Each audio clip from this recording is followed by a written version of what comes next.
미국과 한국, 세계 각 지역에서 오늘의 미국 탑뉴스 브리핑 듣고 계신 여러분 안녕하십니까? 강희신입니다. 지금 미국은 오늘 아침부터 아직도 그 선거가 끝나지 않은 지역도 있고 이제 막 좀 일찍 끝나는 지역도 있어서 개표를 합니다. 정말 중요한 그 선거의 개표 과정이 있고요. 그리고 그 바이든 대통령의 지지율이 또 최저치까지 내려가서 여러 가지 민주당에서는 어려움도 있고 하는 내용들, 캐나다의 시인이 백악관의 초청을 거부했습니다. 또 이스라엘과 하마스에 관한 지금 속보는 많이 들어오고 있고 의미 있는 내용들도 있는데 이 같은 내용을 중심으로 전해드리겠습니다. 먼저 바이든 대통령의 인기가 4월달 이후에 또 최저인데 지지율이 40%가 안 됩니다. 39%, 4월달에도 그처럼 많이 내려갔었던 적이 있는데 로이터와 입소스의 여론조사 결과입니다. 1,019명을 대상으로 온라인 조사를 했거든요. 10월 달에는 40% 지지율, 9월 달에는 42%, 그리고 이번에 11월 달에는 39%. 사람들에게 물어보면요, 언제나 지금도 그렇고 나중에도 그렇고 제일 중요하게 생각하는 건 경제입니다. 경제가 20%, 저에게 가장 큰 관심사입니다. 그 밖에 9%가 범죄, 오늘 이제 선거에도 이런 내용들이 많이 들어가 있는데요. 7%가 환경, 이건 이제 주로 공화당보다는 민주당, 또 젊은 사람들이, 더군다나 이건 랜드라인이 아니고 온라인 응답이니까 젊은 사람들이 많아서 아마 환경 7%까지 나온 것 같습니다. 그런데요, 전쟁과 국내외 어떤 국제적인 갈등, 이걸 1순위다, 이게 나에겐 가장 중요해 라고 생각한 사람도 8%입니다. 10월 달에는 4%였거든요. 그러니까 2배가 늘어난 걸 보면 이스라엘과 팔레스타인 전쟁, 이 갈등이 바이든 대통령에게도 큰 영향을 미치겠구나 하는 걸 알 수가 있습니다. 바이든 대통령의 지지도는 2021년도 8월 달 이후에는 계속 50% 아래입니다. 2021년 8월 달이 벌써 2년이 됐나요? 아프가니스탄에서 미국이 철군한 그때 이후에는 50% 미만입니다. 그러니까 어떤 일이 나오냐면요, 어제는 데이비드 엑셀로드라는 오바마 대통령의 전 아주 가까운, 여기 벌레가 들어갔는 줄 알았어요. 아닌데, 그런 보좌진이 바이든 대통령은 이제 후보에서 사퇴하고 다른 사람이 준비를 해야지 된다, 이 같은 얘기를 했는데, 오늘은요 오하이오주의 전 연방 하원 의원 팀 라이언도 똑같은 얘기를 했습니다. 이 사람은 트럼프나 바이든 두 사람 다 출마해서는 안 됩니다 라고 얘기를 하고, 특히 바이든 대통령의 경우는 지금 대선에 출마할 게 아니라 앞으로 이제 선거 날까지 14개월이 남았습니다. 그 14개월 동안 이스라엘 하마스 전쟁, 즉 이스라엘 팔레스타인 분쟁, 이걸 해결하는데 최선을 다해야지 된다, 그 상황에 집중하는 게 옳은 일이라고 얘기를 했습니다. 그리고는 이제 민주당의 새로운 후보가 등장해야지 된다는 얘기죠. 물론 바이든 대통령이 트럼프 전 대통령에게 패배할까, 거기에 대해서는 아직 모르지만, 알 수 없지만, 민주당이, 본인은 이제 현직 의원이 아니잖아요. 전 의원이니까 바이든 대통령이 트럼프 전 대통령에게 질 수도 있다는 가상의 시나리오를 과소평가한다, 이렇게 얘기를 합니다. 물론 4개 주에서 91개 혐의로 기소된 트럼프 전 대통령도 출마해서는 안 되지만, 워싱턴 DC에서 의사당 폭동 사건, 조지아주에서 비슷한 선거 개입 사건, 뉴욕에서 민사재판, 이제 내일 딸만 증언을 하면은 끝나는 재판이잖아요. 또 플로리다주에서 국가기밀 유출 사건, 이런 4군데 주에서 그 혐의에 대해서 91개 혐의입니다. 4개 케이스에 재판을 받고 있는데, 그런 사람이 나오는 것도 사실은 맞지 않지만, 그래도 그 사람이 선거를 치르면 지금 바이든 대통령에게 이긴다는 것 아니겠어요? 그제 발표가 된 뉴욕타임스와 시에나 칼리지의 공동 여론조사 결과, 그래서 국가에 대해서 반란을 주도한 트럼프 전 대통령이나 지금 그 같은 트럼프 전 대통령을 이길 수 없다는 가능성이 강해지는 바이든 대통령이나 다 나오면은 안 된다는 겁니다. 여기에 대해서요, 바이든 대통령이 늘 하는 얘기가 있죠. 저는 완전하지 않습니다. 저를 전지전능한 어떠한 그 절대자와 비교하지 마세요. 다만 이제 나와 나의 대안을 비교하세요. 나의 대안이라는 게 트럼프 전 대통령이잖아요. 지금까지는 내가 낫다 하는 얘기를 하고 있는데 트럼프 전 대통령에게 진다는 거잖아요. 물론 현 단계에서 1년 뒤의 선거 결과를 예상할 수 없습니다. 그리고 많은 민주당의 정치인들이 그 같은 주장을 하죠. 현 단계의 여론조사는 예측 불가능하다. 그리고 이번 여론조사는 전체적인 여론조사가 아니라 격전지에서 여론조사였는데 6군데 가운데서 5군데에서 트럼프 전 대통령이 이겼고, 그런데 그 5군데가 전부 바이든 현 대통령이 4년 전 선거에서 트럼프 전 대통령을 누르고 이겼던 곳이니까 좀 위험하다고 볼 수 있는데요. 지금 여러 가지 데이터를 보면 선거를 치르기 1년 전이잖아요.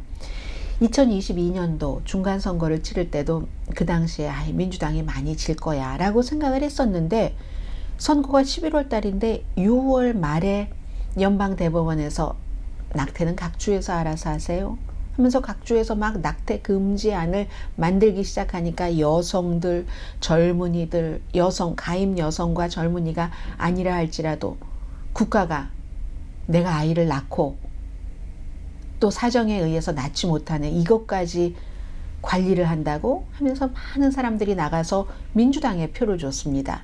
그래서 그 같은 예측 불가능한 일이 아직 1년 남았기 때문에 또 일어날 수도 있다 하는 얘기를 하는 사람들도 있고요. 그러나 그 같은 일들이 바이든 대통령이 트럼프 전 대통령을 분명히 이길 거야, 이런 안심을 주는 데는 충분하지 않다는 겁니다. 더군다나 바이든 대통령 들어오고 나서 경제, 인플레이션도 잡히고 많은 것이 좋아졌으면 대통령의 공으로 돌아가야지 되는데 무슨 일인지 그게 잘 안 됩니다. 사람들은 트럼프 시대 경제가 좋았어 이렇게 얘기를 하거든요. 트럼프 시대 그 생각을 해보세요. 코비드 나고 나서 얼마나 힘들었습니까? 그런데 그건 생각하지 않습니다.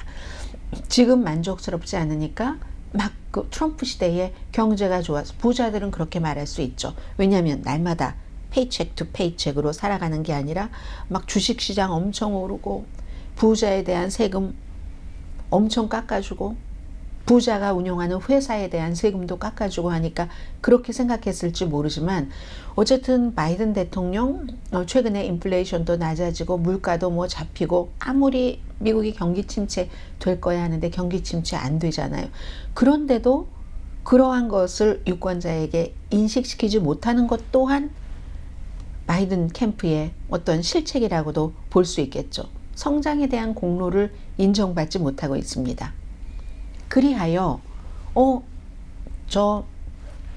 저희 당 대통령에 대적해서 후보로 나가겠습니다. 거의 주목받지 못하지만 미니애폴리스 출신의 딘 필립스 연방 하원 의원 있지만 별로 사람들이 신경 쓰지 않습니다. 이 사람 54살이고 나올 때 바이든 대통령 잘한 것도 많지만 80세가 넘어서 재선 임기를 한다는 것은 이건 무리가 있습니다. 새로운 시대 사람들에게 넘겨줘야지 됩니다 라고 얘기를 했잖아요. 그런 사람이 아무튼 있긴 있습니다. 그런데 제가 가만히 이렇게 보면 데이비드 엑셀로드도 그랬고요.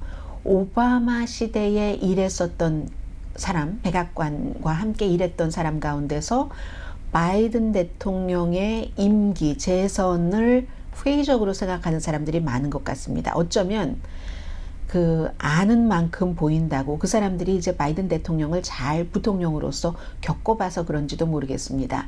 바이든 대통령을 부통령 러닝메이트로 선택한 버락 오바마라는 사람이 나이도 젊고 상원의원 딱 한 분밖에 하지 않았고 게다 대고 아프리칸 아메리칸이에요. 40대인데 40대 중반도 조금 되기 전이었는데, 그러니까 나이가 많고 백인이고 정치 경력이 많은 조 바이든을 선택을 했던 거죠. 그때나 지금이나 바이든 대통령은 뭐 말실수도 자주 하고 오디너리 조 하면서 사람 좋아 보이고 그렇게 하지만 그때 겪어봤던 사람은 이제 여러 가지를 많이 알잖아요. 겪어본 사람일수록 바이든 대통령 지금 후보에서 내려와야 된다라는 얘기를 많이 하는 것으로 보입니다. 그래서 전에 오바마 시대의 백악관 뭐 글로벌 상황실 글로벌 그 시츄에이션 룸이요 CEO인 요한나 마스카 씨가 80세가 넘은 바이든 대통령의 재출마에 대해서 얘기를 할 때 사람들이 별로 열정 없어요. 뭐 그렇게 관심 있습니까? 그 어떻게 하나 나 민주당인데 고민하는 사람들이 많다 하면서 민주당은 바이든 대통령과 사랑 없는 결혼을 한 거다 지금 이렇게 표현을 했습니다. 그럼 제일 중요한 것은 대안이 뭔데? 대안이 뭐냐고요? 대안이 지금 분명한 건 이 미니애폴리스의 미네소타주의 딘 필립스 의원은 아니라는 겁니다. 이제 이 정도 얘기 나오고요. 지금 뭐 민주당에서 탈퇴를 해서 무소속으로 이제 출마를 하는 로버트 케네디 주니어의 경우가 트럼프 표를 조금 깎아먹을 그 우려가 많다고 하고 공화당에서도 이제 뭐 레리 호건 전 메릴랜드 주지사 한국의 사위로 불리는 그 사람도 저울질을 하는 것 같습니다. 트럼프 전 대통령이 어떻게 될지 모르니까. 심지어 12월 중순쯤이 되면은 예상하건대 뉴욕의 그 비즈니스 사기 민사 사건에 대한 여러 가지 판결은 나오는데 그 이후에 당연히 항소하겠지만 일단 딱 유죄라는 도장을 받으면 유권자들의 마음이 달라질 수도 있잖아요. 그래서 공화당에서도 지금 이렇게 저울질을 하는 사람들이 보입니다. 자, 이슈 바꿔서 이스라엘 하마스 전쟁 관련해서 캐나다 시인이 백악관의 초대를 아주 멋지게 거부를 해버렸네요. 이 시인의 입장에서는 루피 카우르라는 바로 보고 계시는 이분입니다. 바이든 행정부의 이스라엘 하마스 전쟁에 대한 대응이 나는 싫다. 내일 백악관에서 어떤 축제가 열리냐면요. 디왈리라는 그런 그 축제가 열리는데 디왈리라는 게 그 남아시아 사람들 그런 사람들의 어떤 그 종교적인 행사입니다. 그래서 이 시인 그 루피 카우르가 인도에서 태어났대요. 그리고 본인은 이제 시크 교도라고 얘기를 하고 있고 밀크 앤 허니라는 이제 그런 책 아주 좋은 평가를 받은 그런 그 시인입니다. 시집이죠. 그래서 힌두의 빛의 축제, 모든 종교에는 다 빛의 축제가 있잖아요. 무슨 연등제, 불교에. 그리고 또 저기 주이시에 마찬가지, 또 뭐 한우카, 아랍계도 마찬가지 축제가 있고 이런 식으로 힌두의 빛의 축제인 디왈리를 기념한다는 것을 받아들인다는 게 놀랍네. 주이시 기독교가 아닌데 뭐 이런 얘기를 약간 이제 꼬아서 하는 거죠. 민간인에 대한 집단적인 처벌을 지지하는 기관의 초대를 거부한다. 민간인에 대한 집단적인 처벌은 이스라엘이 하마스의 공격을 받았다고 하마스를 지지하지도 않고 하마스와 관련이 없는 가자 지구 사람들 지금 10,000명 넘게 숨진 백악관에서는 그것도조차도 거부하지만 숫자 그것도 지금 바이든 대통령에게 굉장한 마이너스가 되고 있습니다. 거부하는 것 자체가. 그래서 민간인에 대한 집단적인 처벌 이스라엘을 지지하는 기관 백악관 초대를 나는 거부합니다 라고 얘기합니다. 내일 열릴 그 사우스 에이션 아메리칸 등등 해서 다른 사우스 에이시안들도 미국 정부가 책임이 있다. 이스라엘만을 편파적으로 지지하지 말아라. 휴전을 촉구하라. 이렇게 해달라고 시인은 당부를 합니다. 우리 이 말하자면은 나왈리라는 이 일종의 축제가 거짓에 대해서 이기는 정의, justice, 그리고 무지, 뭘 몰라도 한참 모르는 것에 대해서 knowledge, 이걸 축하하는 건데 어떻게 미국 정부가 팔레스타인에 대한 대량 학살을 정당화할 수가 있는가? 그러면서 동시에 힌두교의 빛의 축제를 기념한다고? No. 시크고 여성으로 나는 나의 얼굴이 거기에 딱 등장해서 현 가자지구의 집단 학살을 지지하는 백악관의 행동을 뭐 어떻게 좀 지지하는 것처럼 보이는 것, 난 절대로 허용할 수 없습니다 라고 얘기를 합니다. 바이든도 캐나다와 유럽연합처럼 인도주의적인 어떤 전투 같은 것 중단해라 하는 것을 더 강하게 할 것을 이제 강조를 했고요. 그리고 바이든 대통령이 이제 어제 이스라엘의 벤자민 네탄야후와 전화 통화한 그 내용이 공개가 됐는데 사흘 동안 전투를 중단하자. 그리하여 이제 피난 갈 사람 피난하고 이렇게 하라고 했는데 벤자민 네탄야후가 say no. 몇 시간이라면 몰라도 전에도 1시간 이렇게 했던 적은 있는데 며칠은 아니다 라고 딱 그 부분에 대해서는 거절을 했답니다. 그래서 바이든 대통령은 그래야 한 사흘 정도는 돼야지 하마스와 인질 협상도 하고, 지금 미국 대통령으로서는요, 미국인 인질 빼내는 게 제일 중요한지도 모릅니다. 뭐 어느 나라나 마찬가지겠지만, 그래서 사흘 정도, 그랬더니 벤자민 네탄야후는 무슨 인질협상에 사흘이나 걸려 하면서 1시간 가지고 인질협상은 안 하겠다는 얘기일 수도 있죠. 그리고 1시간 가지고 어디로 피신을 합니까? 다 막 세멘트가 무너져서 그게 어떤 바다의 바다처럼 그렇게 돼 있는데 어디를 피난을 갈 수가 있겠어요. 그래서 1시간 이렇게는 할 수 있다. 그 정도 고려한다는 것 같습니다. 그리고 앞에 말씀드린 것처럼 10,000명 이상, 지금 13,000명이라고 가자 보건국이 얘기를 하는데, 이걸 바이든 대통령도 부정하고, 바이든 대통령은 아니 그 보건부의 수치를 말하는 그대로 받아들이는 것이 현명하다고 믿지 않는다. 뭐 이런 얘기를 하거든요. 바이든 대통령이 그 진실을 말하고 있다는 생각이 없다. 오늘 존 커비 국가안보보좌관도 똑같은 얘기를 했습니다. 그 수치를 믿지 않는다 하니까 기자들이 쭉 얘기를 하는 거예요. 지금까지 무슨 다 이러이러한 일이 있을 때마다 그 가자 보건국이 얘기한 수치가 맞지 않았는가. 오히려 지금 13,000명 숨졌다고 하는데 그보다 더 많이 숨졌을 가능성도 있다. 왜냐하면 병원에서 이름, 나이, 성별 등등 다 조사한 사망자만 숫자가 그 정도니까. 그리고 어린이가 4,100명이 넘고, 이렇게 얘기를 해도 안 믿습니다. 미국은. 안 믿는 건지 믿으면서 공개적으로 그렇게 얘기를 하는 건지, 아니면 아니 그렇게 해야지만 이스라엘을 편드는 것이 조금 덜 나빠 보이잖아요. 세계에서 세계보건기구도 그것을 믿는데, 이제까지의 자료를 쭉 보면 하마스와 이스라엘이 전쟁할 때, 팔레스타인이 이스라엘에 전쟁할 때 항상 이스라엘이 10배 이상의 피해를 주기 때문에 딱 그때 내놓은 사망자와 부상자 수치가 있잖아요. 그게 지금까지 다 맞았답니다. 그리고 병원들이 다 연결이 되니까 그 데이터들이.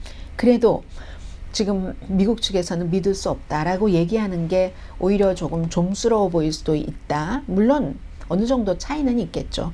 그리고 당연히 이 미국에서도 뭐 수천 명 정도는 인정을 한다라고 얘기를 합니다. 그리고는 이제 이스라엘에 대해서 한 발언에 대해서 팔레스타인계 유일한 연방 하원 의원을 지난번에 의회에서 견책하려고 했더니 그건 말이 안 되지 하고 23명의 공화당 의원도 그 견책에 반대를 해서 이루어지지 않았잖아요. 아마 오늘 중간 투표를 거쳐서 내일 다시 투표를 하는데 내일은 통과될 가능성도 높은가 봅니다. 라시다 리하입이라는 미시건주가 지역구인 미국에서 태어난 팔레스타인계 연방 하원 의원인데, 팔레스타인의 인권을 좀 생각을 해라 라고 얘기하는 건 뭐, 그리고 이제 심지어는 나중에 점점 강해져서 바이든 대통령이 대량 학살을 지지하네 이렇게까지 얘기를 했는데, 전에는 공화당 의원들과 민주당 의원들은 이 의원을 보호하지만 민주당에서도 이탈표가 있는가 봅니다. 6명 정도는 견책해야지 된다 하는 것 같아요, 지금으로서는. 그런데 거기에 반대하는 의원들은 우선 기본적으로 반란이다. 아니 지금 이스라엘이 하마스와 싸우는 거지 미국이 하마스와 싸우는 건 아니잖아요. 이건 대리전도 아니고 그런데도 반란이다라는 단어를 썼거든요. 그가 견책해야지 된다는 주장한 결의안을 내놓은 사람이 마조리 테일러 그린이라고 유대인에 대해서 음모론 엄청 퍼뜨렸었던 연방 하원 의원인데, 다른 팔레스타인계가 이스라엘계가 너무 팔레스타인 민간인에게 심하게 한다라고 얘기한 팔레스타인계 연방 하원 의원은 벌 줘야 된다는 결의안을 들고 나온 겁니다. 아무튼 그래서 이제 그때 결의안을 들고 나오면서 이건 반란이야, 반란 했으니까 그 말 때문에 이건 반란이 아니지, 반란이라고 하면 의사당 폭동 사건은 어떡할 건데, 공화당은 딱 그걸 생각하는 거예요. 이 땅에서, 이 땅을 대상으로 일어났던 일이니까. 그래서 그때 찬성하지 않은 의원도 있고, 또 나머지는 표현의 자유라는 게 있는데, 리스타 틸라이브가 어떤 대단한, 이건 평화를 말하는 거지 폭력을 말하는 게 아니잖아요. 그런 이유로 공화당 중에서도 견책은 아니다 라고 한 사람이 많은데, 이번에는 마조리 테일러 그린이 반란이라는 말은 뺐답니다. 그러니까 내일은 통과될 가능성도 높습니다. 현재 미국의 거의 모든 탑뉴스는 지금부터 이제 개표가 시작이 되거든요. 저는 내일 아침 여러분들께 오늘 있었던 여러 주에서의 선거가 미국의 무엇을 말하고 방향이 어디로 간다는 것을 말하고 2024년도 대선에는 뭔가 영향을 미칠까 하는 것을 내일 분석을 해서 전해드릴 테고요. 지금 제일 중점적으로 보고 있는 것은 켄터키, 오하이오, 미시시피입니다. 켄터키에서는 트럼프 전 대통령이 26%포인트 차이로 앞섰었거든요. 그런데 완전 빨간 색깔 주인데 주지사가 민주당입니다. 당시에 이길 때는 1% 미만이었는데 4년 만에 미국에서 가장 인기 있는 주지사가 됐어요. 레드 스테이트에서, 그것도 민주당 주지사 앤디 비셔라는 주지사. 그런데 지금 검찰총장이 그 주지사 자리에 나온 거예요. 공화당이고 37살이고 아프리칸 아메리칸, 트럼프 전 대통령이 강하게 지지합니다. 그러니까 어떤 것을 이 사람이 이슈로 내놨는가는 짐작이 당연히 되고요. 해서 데니엘 캐머런 이 검찰총장, 떠오르는 공화당 내 인물, 공화당 내 떠오르는 인물은요, 흑인 가운데서 특히 백인보다 더 지독한 백인 스타일입니다. 백인 다 저리 가라예요. 팀 스캇 같은, 지금 공화당의 예비선거 후보도 아니 내가 흑인인데 언제 흑인이 미국에서 인종차별을 당해? 이렇게 얘기하잖아요.